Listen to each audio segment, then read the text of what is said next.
The canyon lay silent beneath a bruised sky, the sun dipping low behind jagged red cliffs that had stood witness to countless stories of blood and survival. Dust hung heavy in the still air, settling over the splintered wood of a lone cabin perched like a wounded animal in the barren highlands. This was no place for peace, but for men hardened by desperate days and darker nights. Inside, the cabin smelled of stale smoke and sweat, a lingering echo of harsh laughter and threats barely contained. Mace Kellen, lean and sharp-eyed, sat near the hearth, his fingers tracing the worn handle of a revolver as if it were an old friend. His gang, 5 men all grizzled and wary, lounged in corners, eyes flicking toward the doorway with a readiness born of lawlessness and fear. A faint sound broke the rhythm of their rough existence, a knock, soft yet deliberate. The room froze, the crackling fire, the only defiant noise against the sudden tension. Mace's eyes narrowed, a shadow flickering over his weathered face. "Who's out there?" he growled. The knocking came again, slower now, patient. One of the men spat on the floor, but no one moved to answer.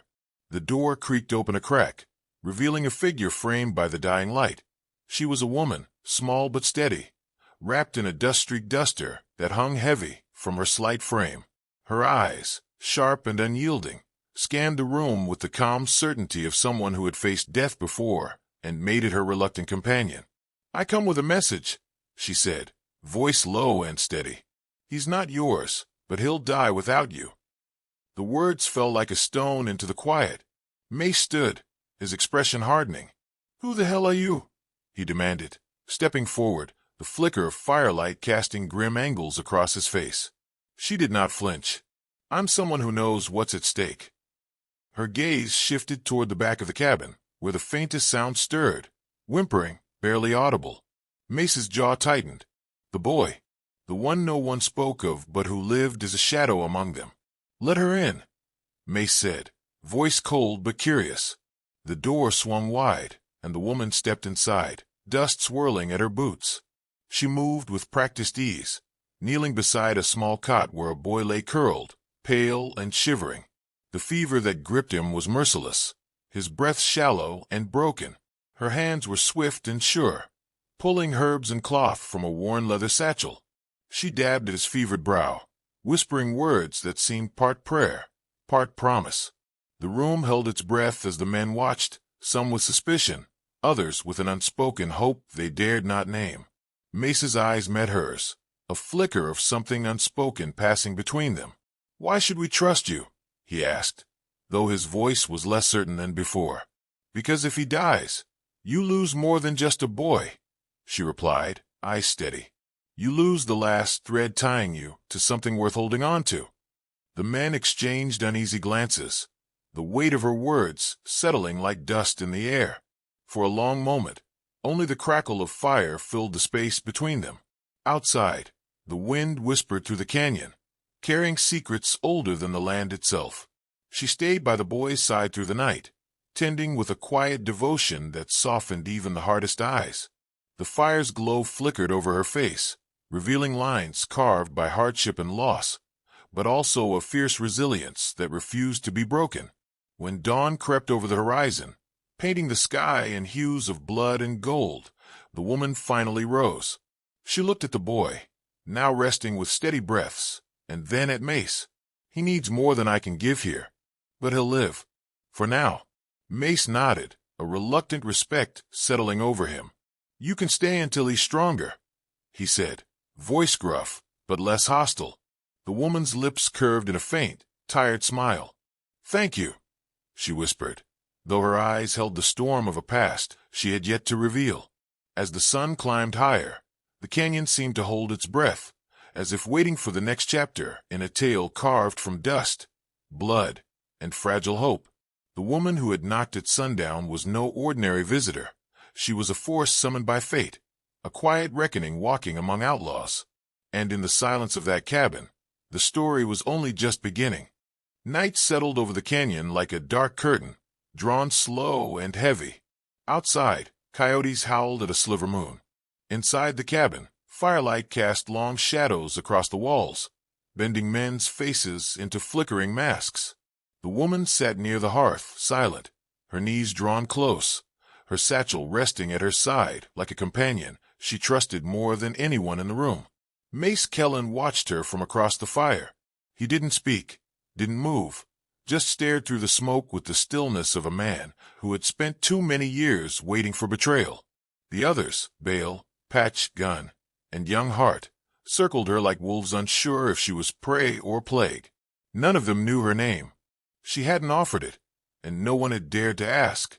Only Hart, with his uncertain hands and curious eyes, tried to bridge the silence. "You a doctor?" he asked, voice low, almost boyish. She didn't look at him. "Not anymore." "Used to be," he pressed, cocking his head. She nodded once. "A long time ago. Before the war ended. Before folks stopped needing healing and started needing vengeance." Hart glanced at the boy curled under the blanket. His fever had broken, sweat beading on his brow. His breath came easier now, though his skin still looked like paper. "He gonna make it?" "If the infection holds off, he will," she said. "But it's not just the body that gets sick. It's what the soul carries that finishes a person off."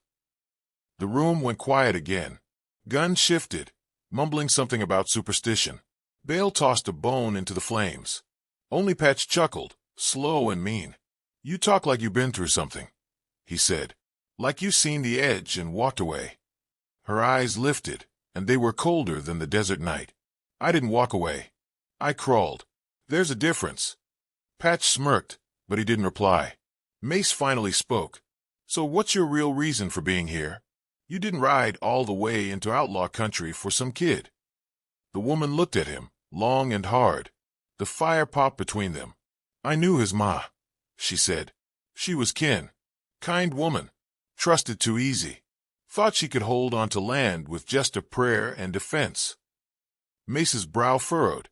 "That ranch near Los Trigos?" "Yes." His jaw clenched. "That wasn't a raid.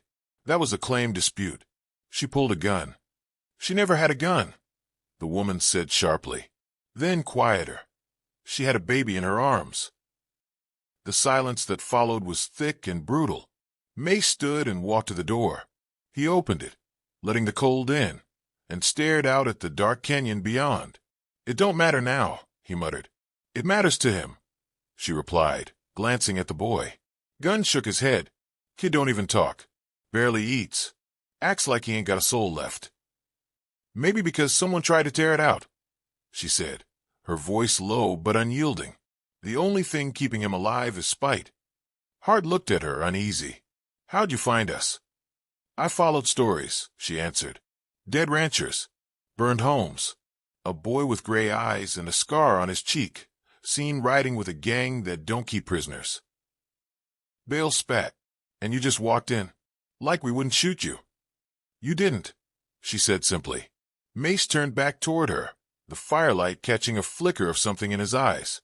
Regret, maybe, or just the ghost of it. "Why now?" he asked. "Why not 6 months ago?" "Because I wasn't ready," she said. "I didn't know how to kill men like you." The words hung heavy. She didn't flinch. Neither did Mace. Patch's laugh was more bark than joy. "Kill us? Lady, you're one stiff breeze from falling over." She reached into her coat, slowly, carefully. No one stopped her. What she pulled out wasn't a weapon, but a thin roll of leather, tied tight with red string. She unrolled it to reveal small tools, a scalpel, a curved bone needle, a length of thread. They were clean, sharpened. "I've killed more men than you've robbed," she said. "Not with bullets. With what comes after. When you think you'll live, and you shouldn't." Even Mace didn't speak for a moment. She rolled the tools back up and tucked them away. "I came here to save a boy. But I know where I am. I know what you are." "And what are you?" Hart asked softly. She didn't answer right away. The fire crackled. The boy stirred in his sleep, murmuring something unintelligible. "I'm what's left," she said finally, "of the good people you forgot." Hart stared at her, unsure if he admired or feared her. Maybe both. The fire burned lower. One by one, the men settled into uneasy rest. The woman stayed awake, her eyes watching shadows move along the walls, listening to the boy's breathing as if it were the only thread holding the world together. When the last ember dimmed and the room fell to silence, Mace remained standing by the door, as still as a carving in stone. The wind pushed gently against the cabin walls, whispering secrets to those willing to listen. He looked at the woman once more before turning away. "You got until the boy can walk," he said. "Then you both ride out. Or don't." She nodded, her face unreadable. "He'll be ready." Mace paused, then added, almost under his breath, "Let's hope you are too." And with that he stepped outside, into the cold night, leaving the woman and the boy behind, two souls adrift in outlaw country, with a reckoning still to come. The morning came sharp and wind-bitten, with a gray sky that promised no kindness. The woman stood by the boy's side as he sipped weak broth from a tin cup. His hands trembled, thin as twigs, but his eyes had gained focus, ashen gray, rimmed with old pain. He hadn't spoken a word since she'd arrived, but something in the way he looked at her had changed. He knew her now, or at least, remembered the scent of safety. Outside, Mace Kellen saddled his horse with the methodical grace of a man who expected betrayal at every bend in the trail. His mind wandered to the stories he'd heard about her, rumors whispered in saloons and way stations about a frontier surgeon who vanished after the war, after the killing got too personal. They called her the ghost with needles, said she patched up soldiers and outlaws alike, then disappeared when a child died under her knife. No one had seen her since, until now. "You planning to move on soon?" he asked without turning as she approached, pulling her coat tighter against the wind. "When he's strong enough," she said. Mace tightened the cinch on his saddle. "You're in dangerous country." "So are you." Their eyes met. No heat, no threat, just two people with blood on their hands, carried differently. "You remember the raid on Los Trigos," she said. "I remember fires and screaming.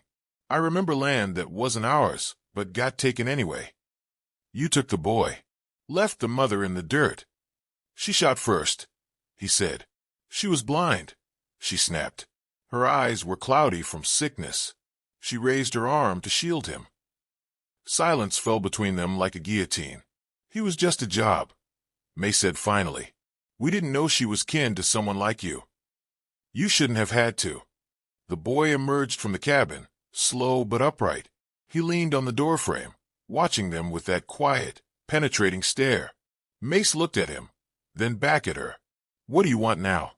"Revenge." She shook her head. "Justice. They're not the same. They are when no one else will give it to you." That night, the boy dreamed fitfully. The woman sat beside him, running her fingers over the scar on his cheek. "Your name is Elias," she whispered. "You were born under a red moon. Your mother used to hum when she held you, always off-key. You laughed anyway." His lips parted slightly, a breath of recognition escaping. She leaned closer. "I lost a child once. A son." Her voice caught, raw and sudden. "He got sick. I waited too long. I thought I could fix it. I couldn't." The boy's eyes opened. He blinked slowly. "You stayed," he murmured. She froze. The first word in days. Her fingers trembled as they cupped his cheek. "I did." At dawn, Mace returned from a supply run to find the woman packing.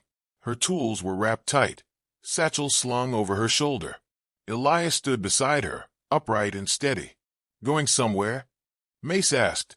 "There's a bounty on bail," she said. "The law never chased him far. They thought he was dead. He wasn't. He just got clever." "And you think you can collect it?" "No," she said, "but I think he needs to answer for what he did to Elias." Mace stepped closer. "You're going to get yourself killed." She met his gaze. "Maybe. But if I don't try, what does that make me?" "Alive." "Coward," she corrected. Mace ran a hand through his hair. "You know bail won't go down easy." "Then I won't ask him to." Later that day, with the others away gathering firewood, the woman and Elias mounted a stray mule and rode out, leaving behind only cold ashes and a short note carved into the cabin wall with a piece of bone. "I gave him back what you stole. Now we're even." They found bail 2 days later, holed up in an abandoned silver mine east of the ridge. He was drunk and alone, muttering to ghosts, his mind long cracked from things he'd done and couldn't forget. The confrontation wasn't cinematic. It was brutal, short, and without poetry. He pulled a knife. She pulled a gun. It ended. When she and Elias returned, only Mace was waiting. The others were gone, scattered to whatever places old outlaws go when their shadows grow too long. Mace looked at them, dust-covered, hollow-eyed, alive. "You did it," he said. "No," she replied. "I just ended something that should have never started." Elias stepped forward. He held out the satchel. Inside was a rolled scrap of Bale's coat, bloodied. A warning, a message, and a grave marker all in one. Mace took it in silence. "You're not like us." She gave a faint, sad smile. "That's what scares me." The wind stirred, dry and sharp. Somewhere far off, thunder rumbled over the canyon. A storm was coming. "You leaving again?" Mace asked. "We're not staying," she said. "But we're not hiding anymore either." Elias reached for her hand. She took it. Together, they turned from the cabin, from the past, from the blood-soaked soil that had nearly swallowed them both. Behind them, Mace watched until they were just shapes against the horizon. Then he whispered to no one but the wind, "Maybe there's still one honest soul left in the West." And for the first time in a long while, he hoped.